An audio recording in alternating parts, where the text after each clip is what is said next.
So the structure on the top picture shows Mollypack. It's a 70,000 ton structure, so it's pretty massive.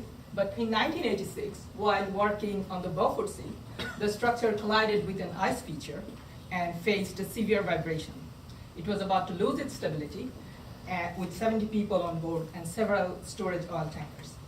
And this is not the only case.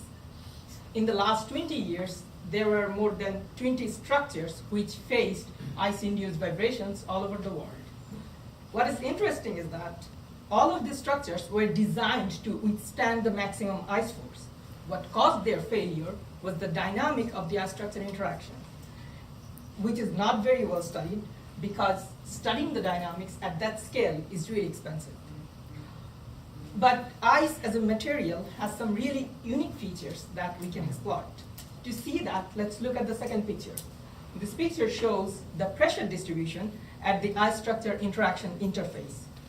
And what you can see is that the pressure is highly non-uniform, both spatially and temporally, meaning that both in space and time, the pressure is highly non-uniform.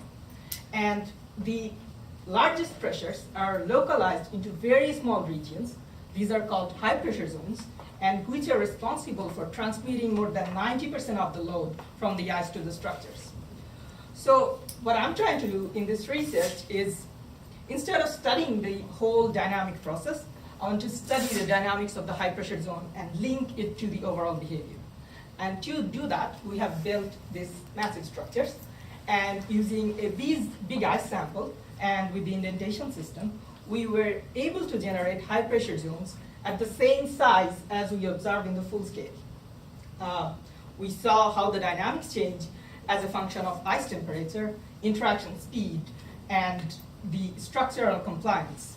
And now we understand the process more, and we are working towards to propose a better model for the overall ice-induced vibration response. So as you can see, if you look at the global perspective, this is how our research links to the overall process. It might seem like a very small component, but as I mentioned, this is a fundamental component of the overall process, and which is unique to ice, and we can use that to predict better ice-induced vibration response to ensure that a safe operation of Arctic structures and safe development of Arctic infrastructures. Thank you very much. My name is Ridwan, and this is the